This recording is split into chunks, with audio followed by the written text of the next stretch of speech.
I'm Bryce Futch, I'm Spencer Amaral. and this is The Way Forward.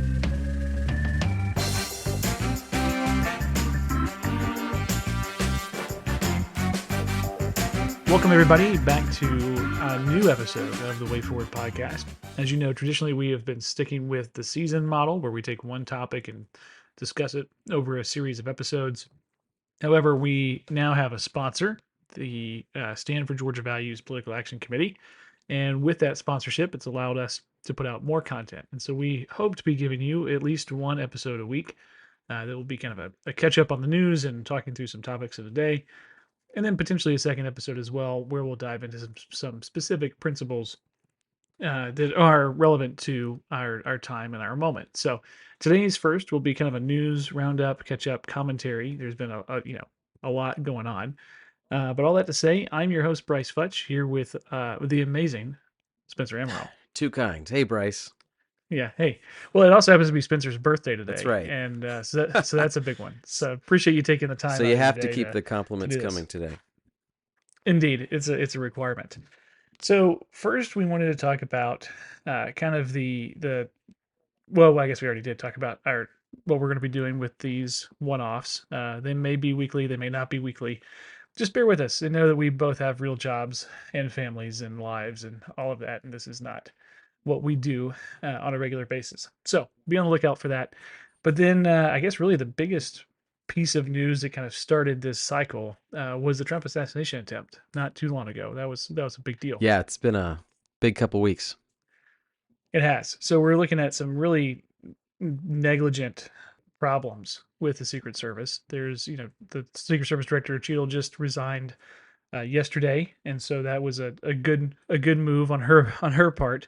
However, she really should have been fired, and she should have been fired for cause, Mm. which to me shows a lack of taking of responsibility by Secretary Mayorkas and DHS. Secret Service has been under a lot of critique since President Bush moved them under DHS away from the Department of Treasury after 9/11 when DHS was created. The Secret Service was moved over, and there's been a lot of pushback with some serious problems that they've faced as a department, as an organization. Obviously, Secret Service is one of those departments that we should have no questions about, no concerns over.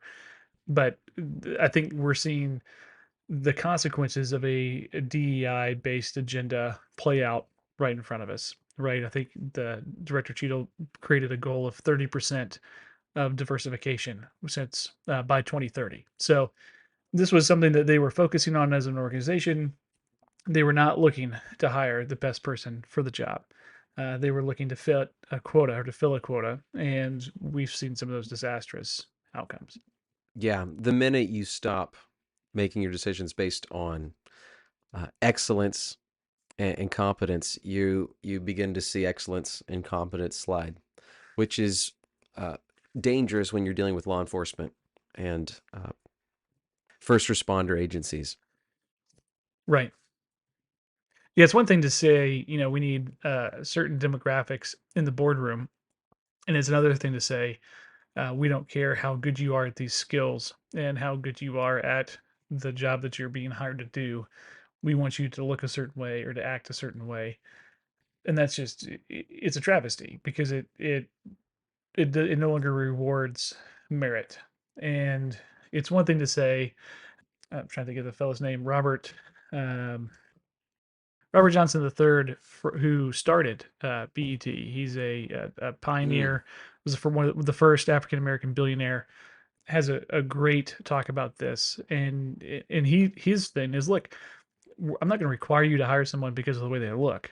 But if you're in an area that's underrepresented by diversity, you should at least make sure you're interviewing some folks that look a little different than you, that think a little different for you, and just see if they can do the job. And if they can do the job, then they should be hired. Right. And I think that's a fair way to approach it, right? Certainly. Whereas, yeah, we're basically come full circle to MLK's "I Have a Dream" speech, right? Where we're making decisions about people because of the color of their skin and not because of the content of their character or their ability to do a job. Yeah, and you would think that this would be obvious, especially when it comes to things that are literally life and death, like Secret Service agents. Mhm. However, when it's not, obvious. It's a clear sign that there's an ideology that's taking effect, and it's not even a practical thing anymore. It's not a reasonable thing. It's not being driven towards efficiency or better job Right. performance, or accomplishing the mission, whatever that happens to be. Mhm. There's a different agenda at play, and if nothing else, we should be clear about what the agenda is when it comes to national defense, first responders, anything that has to do with Mhm. life and death. We should be crystal clear. Like, the mission is preserving life. It can't be anything else. In this instance, we spend so much time in our public square talking about how valuable the democratic process is and how much we value democracy. If we can't protect our candidates for office, what good is the system, right? The people are having Right. their options removed from them. A friend of mine Yeah. from Mexico was recently telling me in Mexico, it is a common occurrence for numerous presidential candidates in an election year to be assassinated over the course of the year. When that becomes the norm in any given democracy, it ceases to be a democracy, right? So if we value the democratic process here, we have to be able to protect our candidates, if nothing else, Yeah. as well as protecting the legitimacy of the mechanisms behind the rest of the process. Absolutely. And one of the big problems here is that the Trump campaign and his Secret Service detail have been asking for more resources for a while. And the higher ups were declining those requests. The former director even said we didn't give them what they asked for, we gave them what we thought was helpful, basically. Hmm. And to me, it just shows a real disconnect between the elites and the people that are in these positions that have a an ideology that they're trying to promote as opposed to a mission they're trying to fulfill, and how disconnected they are from the real world, right? Right. They're so disconnected from the brass knuckles, the hard facts of the way the world Mm. functions, that they're in this fairyland of, well, anybody can do this job. It doesn't require specific types of skills. We want to make sure everybody that wants to do this and has ever had this dream to do this can do it, and it's disastrous for everybody involved. Yeah, and again, I just keep thinking about how we've lost sight of the mission when it becomes more about treating the office as the prize itself, right? And Correct. if that's our Yep. perspective, like, everybody should be able to have the title of Secret Service agent. Right. Right. And It's yeah, not a it's prize. Like, ridiculous. it shouldn't be. I'm glad that Yeah. we esteem and we honor our first responders and whatnot, but Sure. above all else, it's a job with a mission, and Correct. it's a very cold calculus behind whether you were able to accomplish the mission or not. And that's, were you able Yeah. to protect people? Were you able to save lives or not? Mhm. One of my good friends from the fire department has a tagline that he uses. He says, "If you can't do the job, don't claim the title." And I think it really applies in this area for sure. Another kind of correlation to this is ESG, the emotional social governance stuff. I believe that's what ESG stands for. But ESG is just is kind of like DEI, but from a corporate policy perspective. It's rewarded by funders like BlackRock, Vanguard, etc. ESG is really what's permeated Boeing, and when we've seen the culture shift in Boeing from excellence and safety and detail to, again, Everything the else. diversity hire. Yeah. Correct, right? That when now we have panels blowing off of airliners. Like, if there's one industry in the world that needs to make sure it's focused on safety and details and efficiency and excellence, it would be the airlines. Like, those are the folks that really have to have it together every single Yeah. time. I don't know if you saw the clips that were going around from a conversation between Elon Musk and Don Lemon, right? Yeah. Formerly from CNN, and they were talking, and Don Lemon was trying to hold Elon Musk accountable for tweets, I guess, he'd put out commenting on changes in medical testing standards based on DEI, and Hmm. making the pretty obvious point. If you start making your determinations of who you hire based on anything other than competence, then you start lowering standards, and people are more likely to die at the hands of Yeah. those that are selected as doctors. Hmm. And Don Lemon was kind of missing the point he was making. And Don Lemon was trying to turn into, oh, you think that anyone other than white men are Cisgender white male. Yeah. automatically going to fail at the job because they're Right. inherently inferior or something. And Elon Musk continues saying, no, this is really a question of procedure. This isn't about screening people out and saying, if you don't look this Right. way, you can't apply. We're all opposed to that. But we Correct. have to be able to acknowledge the honest, simple truth that the minute you start testing for anything other than excellence, you are going to get less than excellence. And that's exactly Right. what DEI brings to the table, is a different set of standards to measure, right? Because you want Hmm. a different kind of outcome other than the outcome that occurs when we're simply pursuing standards of excellence. And if we Yeah. can't be on the same page about that, we're not having an honest conversation. And we need to be able to have those conversations seriously, or else our Hmm. institutions will break down, more people will suffer and die, and the mission will not be accomplished. And the mission Yep. actually matters. And that's what we keep losing sight of when we keep talking about, are we happy enough with this picture and the Right. representation going on here? There's better ways to seek fuller representation. If we don't see enough Hmm. education happening in certain demographics of society, if we don't see enough opportunity being extended to certain demographics, let's have that conversation. Why do we have to talk Absolutely. about tinkering with the mission? Like, why would Right. anyone want to be a firefighter other than Sure. they appreciate the mission and they want to be a part Right. of that life-saving work? Absolutely. Jim Gaffigan has this great bit about brain surgeons. And he talks about, people, as you hear about a brain surgeon, they say, well, are they any good? Well, they're a brain surgeon. Not only did they do medical, did medical school, then they went back and they focused on the brain, and then they on neurology, then they focused on surgery. The fact that they're a brain surgeon makes them a good doctor, right? Like they don't need to ask the question, are Hopefully. they any good? Yeah, you Yeah. know what they are. If they aren't any good, they're not brain surgeons. And because at no point in time throughout their day, he says, can they say, well, this isn't brain surgery? Like it's Yes. all brain surgery. And so the idea is that if this DEI agenda is effective, then that can no longer be said, because just like you talked about, the position is the prize, and people are being put there. And there's my wife is a nurse, and she's talked about doctors that she knows about that are not very good at what they do, and they're surgeons that have high mortality rates or high infection rates, and folks that just are not, they're not winning at their job, and their failures have real consequences for their patients and also for them as individuals. I can't imagine the frustration of having gone through all of that education, all of that sweat equity they put into their residencies and their internships and all of it, to then come out and not be good at my job. I can't imagine that. That would be absolutely devastating. And so when we let people in that aren't meeting the standard, we are setting them up to fail, right? Yes. So the standard is not what do you look like, what's your background. The standard is, can you do the job? Can you rise to the level that this requires? And if you can't, it doesn't make you less of a person. That's the other part, is we find our identity in these jobs and in these careers. And if we feel like, if as a culture we feel like if you can't get into this job or into this career, then you have less value than someone else, and that's just not true. Yeah. And of course, we're only having this conversation because there was a massive failure for the Secret Right. Service in allowing Trump to get shot at from 150 yards away, Yep. by a guy in clear sight, broad Who'd been daylight, seen. Yeah, been seen multiple times for 20 before the shooting. minutes, reported 20 Yeah, minutes before the shooting, and no one was able to do anything about it. And I mean, let's be yeah, honest, there were a lot of straight white men on that team, cisgender, right? absolutely. So it's not a demographics game at all.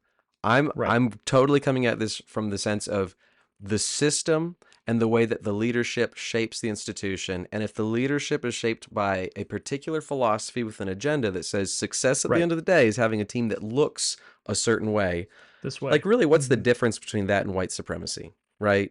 Correct. Success is the fact that everyone here is white. No, Right, success is the mission was accomplished because we have rigorous right. standards of excellence that we pursue, without fail and without exception. And the Yep. minute you start aiming at any other target, well, you're going to get what you hit, and you might pat yourself on the back because my team looks a certain way. But that's not Right, what success is in this situation. right. Success is not Oh, allowing absolutely. this presidential candidate to get shot at from less than 200 yards. I mean, I can hit a bullseye with iron sights with a rifle at 200 yards. Yeah. It's unbelievable that this guy didn't kill Trump. Oh yeah, it's insane. Absolutely a miracle. Absolutely. Yeah, and one of my favorite quotes is that you don't rise to the occasion, you rise to your level of training. Yeah. And if you aren't, again, if you lower the standard and you're not able to train and complete the job, then you're not going to be able to perform. Yeah.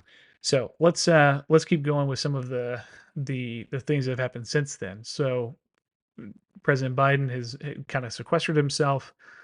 He's finally been beat down enough by the media and all of that that he has said he's not going to run. Poor This guy. is I yeah, this honestly is a pity him.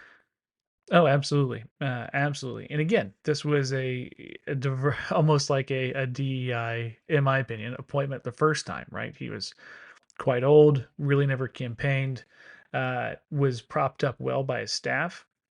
Consistently for the last 3 years, they've been saying, "Oh yeah, he can do the job. He's alert. He's with it." Just these flops in public are kind of one off, and they're not him. That's not the real President Biden. And then we have this debate that's just disastrous, and they appear to be shocked that this is what's going on. But I don't know if you saw any of the reporting that came out. Apparently, Nancy Pelosi was played a major role in the president not seeking his reelection. In fact, it appears that she kind of threatened and said that you have we can either do this the easy way or the hard way, and it's been 3 weeks of the easy way, and it's about to be the hard way. So Mm, don't know what all that means, but I know that Nancy Pelosi is probably one of the most astute political minds of the last 150 years. truly. I say Yeah. I say that totally disagreeing with all of her policy, just from her understanding of power dynamics and how that functions, she is amazing. Yeah. So we're in this position where Vice President Harris is now the Democratic nominee. No, she dropped out when she ran the first time prior to Iowa, so there's never been a vote cast for Kamala Harris to be the nominee for But that's the president. way democracy works, right? Right. Yes, absolutely. It's democracy dies in darkness, and this is we're just bringing some light. So it'll be very interesting to see who she picks as her vice president and what direction they take. I am sad that we're no longer going to get to see a JD Vance Vice President Harris debate. I thought that was going to be Oh, quite good. he should have jumped on that when he had the chance. Right, for those 3 days. Yeah. Tomorrow we'll debate tomorrow. But anyway, it's so this is a very new piece. I think the we haven't seen this since Lyndon Johnson, right? And everybody that's run for president and been in their first term has sought reelection. Not everybody has won, but this is the first time that hasn't happened. And so a lot of Republicans are raising, and rightly so, the question of, well, if you're not able to run for reelection, are you able to continue your term? I think that's a fair question to ask. President Biden's supposed to be addressing the nation tonight to talk about those things. But do you have any thoughts on this development? Well, the most embarrassing part of all of this is watching President Biden's party and talking heads in the media try to come up with an alternate version of history where they can Right. not be held accountable for ignoring the fact that this man clearly has had dementia for years and he's our commander in chief Mm-hmm. until he got on the debate stage. And then, everything was exposed and everyone was so keenly aware of that. And I think it was the personal embarrassment that drove the whole establishment to reject him Mm-hmm. because he had embarrassed them, right? And it became personal at that Yeah. point. They couldn't Sure. hide from the truth any longer. Right. He stole whatever cover they had from them, and that was personally discrediting to them. And thus they Mm-hmm. turned on him viciously. When if they had been honest and sincere, they've had several years now to come to grips with this reality and act Mm-hmm. in accordance with it. The only reason I think Biden made it this far, he was the obvious antidote to Trump in their mind because he was like, a Right. residue of the old He was Obama the normie. coalition. Yeah. Absolutely. And they were trying to get a Hail Mary throwback to Obama in the Obama years in that coalition. And Biden provided that. Kamala doesn't seem the the automatic or natural heir to that coalition, Mm-hmm. but we'll see. We'll see if they can gin up support for her. My biggest part of me hopes that there's this genuine brokered convention in Chicago, Right. right, where Oh, well, they can't have it anymore. I don't know. You may have saw, you may not have, but no, she's locked up all of the delegates. So unless they change well, that's convention not what I wanted rules, to see. I I know. would have found it far more entertaining to see a true democratic process, Oh, it would right? have been amazing. It would have been great. And I think they also could have stirred up a whole lot more publicity, and They more could have. intrigue that way. Sure. And I also think they could have found a better candidate. Agreed. Now, my greatest, there's a thought in the back of my head of they're going to find some shiny, smiling, beautiful face from somewhere, that's an unknown quantity, and they just throw them into the anti-Trump seat, and that's probably going Hmm. to be an easy sell for most Americans, right? That Right. feel like they're pretty disconnected from the whole process, but this is an option, an alternative to everything that's come before, and it seems like a Hmm. promising, hopeful new future. So Everything from before can be unburdened by what is, and exactly, whatever. unburdened Yeah. by what has been, What has been. There it is. whatever that is. But Yeah. if they're gonna stick with Kamala, I don't know. I think they're gonna do their very best to put a lot of lipstick on this and act like this is some kind of game changer Oh, when absolutely. nothing about this reflects the will of the people, if we're honest. Hmm. For sure. Yeah, and I think technically there's always a chance that the convention goes sideways, but based off the party rules and how many delegates have come in and said that they would support her, it's basically locked up at this point. Yeah. Well, Um, they're and scrambling to. They they know are. there's no time left. Yeah, and they're trying to show a unified front and Yeah. they're trying to keep things moving. So we'll see. We'll see how that goes. But I agree. And what's interesting too is that there's going to be she has a lot of baggage from when she first ran. She was in the far left lane of the party, and she was promoting some very progressive stuff like defund the police, radical Green New Deal, banning fracking, banning Yeah. new drilling for oil, and it was just it's a mess. So we'll see. We'll see how she repackages herself. They're already starting to change the narrative and the fact that she's been considered the border czar, but now they're saying, well, she never really was the border czar. Here's what she actually did. And I also thought it was great. Within I think legitimately within 30 minutes of President Biden dropping out, the tweets already started coming that that he that Trump is now the oldest person to ever run for president in the history of the U.S. I mean, it was just ridiculously quick. So anyway, it's gonna be a fun cycle. A lot of it's definitely a historic moment for sure.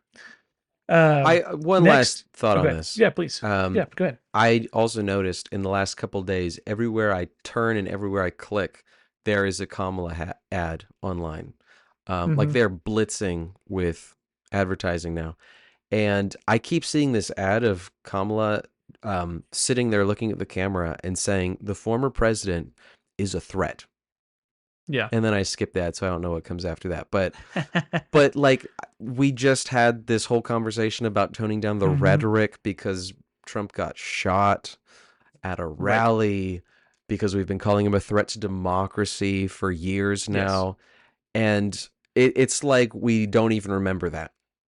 Hmm. And she's gone Yep. right back to turning the rhetoric up and doubling down. He's a threat to democracy. He's very much the modern day Hitler. Um, Hmm. and you end up painting yourself into a corner where you have to say, well, violence against this man is justified then. Right. If he is who he says he is, who you say he is, Right, then it is. right. Yeah. Absolutely.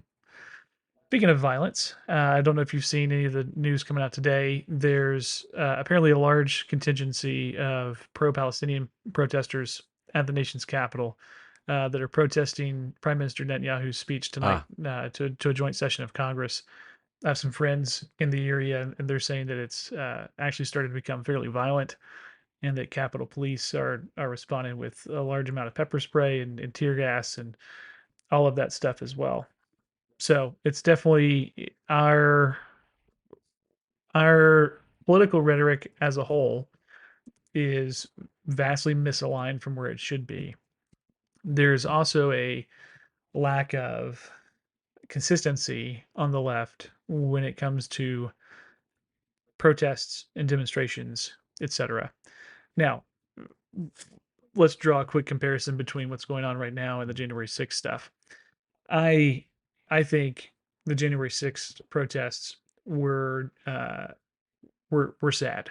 As an American and as a conservative, as a Republican, I did not like the fact that people that I agreed with on 80-90% of the issues were acting in that way. Yeah. I think it was uncalled for. I think it was inappropriate to say the least. And I do think in certain ways it was illegal. I think anytime you cause the fact that they caused a joint session of Congress, I'm sorry, it wasn't a joint session of Congress, a session of Congress that was there to certify the election to flee the grounds, you have crossed a line.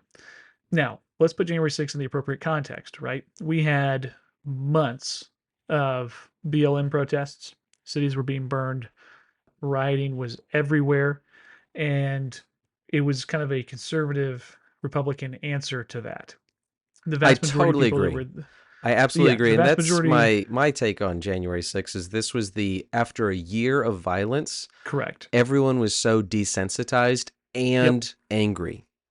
Yeah, So absolutely. it just And the became majority of people that were easy. there weren't violent, right? It was Right. there was a group of people that were there, and then everybody else was kind of caught up in it, right? Right. So much had happened that year that the threshold of like, oh, we've gone too far was Mm-hmm. raised super high. Way too high. Yeah, And we were way too desensitized as a country. And that goes back to absolutely. how polarized and how heated the rhetoric was. And I know that's kind of the buzzword going Sure, around. but it's true. Heated rhetoric. That's just another way of saying we've completely devolved into chaos. Right. And that is Yes. not any recipe for peaceful democracy. So anyone who Correct. claims to value democracy at all cannot go down that road. And, we were Right. probably sitting there in that year really frustrated by everything that was going on across Mm-hmm. the political For spectrum. sure. And most of the time, it was progressive activists that were doing all the violent rioting throughout the Yes. year. And we were quick to denounce it. And we were glad that that didn't reflect the conservative right Yeah. until you get to January 6th. And it was kind of this Right. knee-jerk backlash, which does not reflect a conservative impulse whatsoever. Right. But And that's also goes it was the product of that sorry, go ahead. year uniquely. Yeah, for sure. And that goes to show too the inequity, to use the left's term, of prosecution between the vast majority of the BLM rioters and the January 6th folks. I mean, there are people that are being sentenced to ridiculous prison terms for simply being on the scene. Yeah. And it's a travesty the way those folks are being persecuted and gone after. I think it's a miscarriage of justice. I think it's an absolute shame. So now let's take that and look at the protests that are going on today. You would think that the left would say, look, we've been down this road before. We're all for free speech, but we're going to totally shut down this protest, and they haven't done it. There's because it's the left is starting to eat itself alive in the sense of, hey, we're pro free speech. We're not super friendly with Israel. Those that are on the far left are not. There's kind of that divide within the Democratic Party: those who are pro and those who are anti-Israel. So we want to be free for free speech. We're also a little bit against Israel. Half of our party is pro-Israel. What are we going to do? And this situation today seems to just be devolving, and it kind of started yesterday, and they really haven't come out ahead of it Mm. in any way, shape, or form. It is interesting to consider that Biden, who claimed to be a friend to Israel, and I know he's had a tense relationship with Netanyahu for a while now, but Mm-hmm. he at least identified publicly as a friend of Israel and a supporter of Israel's right to exist in the Middle East. Yep. And without that kind of old school Democrat approach, I can see how it could very easily become a polarized issue where Yeah. the left is the anti-Israel party and the Republicans are kind of left holding the bag of trying to, be there to support what is the only Yeah. The only democracy in the Middle East. The only stable democracy in the Middle East. Yep. Um, Absolutely. And I it think too, boggles the mind really to think yeah. about how inconsistent the left can be about claiming to be anti-genocidal and in Hmm. favor of the rights of the minority and in favor of the rights of societies to determine themselves democratically and et cetera. Like apparently none of that applies to Israel. Correct. And I do also think just domestically, it's interesting to look at how peaceful the last 3 years have been under Joe Biden with the lack of riots. And so, if you want to say that these riots are not politically motivated, I don't think you have a leg to stand on, because it as soon as Biden was inaugurated, the riots stopped, and I can guarantee you that all of the so-called problems that they were saying were the reasons for the riots did not go away overnight, and there are still things that they will dredge back up if Kamala Harris loses in November as soon as Trump's inaugurated. But They were definitely well, politically motivated, but they were oh, also for sure, fueled by just that COVID angst, right? yeah, Everyone being absolutely. cooped up at home all year. Hmm. For sure, for sure. Well, our goal for these is to keep them a little shorter, around that 30-minute time frame, 45 minutes at the most. So I think we should go ahead and wrap up for today. Okay. It's been really good to be back with you. Thanks again to our sponsor, Stanford Georgia Values Action. You can find their website at stanfordgeorgiavaluespac.com. You can also find our website, thewayforwardpodcast.com. There's resources on there from season 2 and season 1 as well, and some more information about me and Spencer and all of that good stuff. But thank you for listening, and we hope to be back with you again next week. Have a great day. Thanks, Bryce.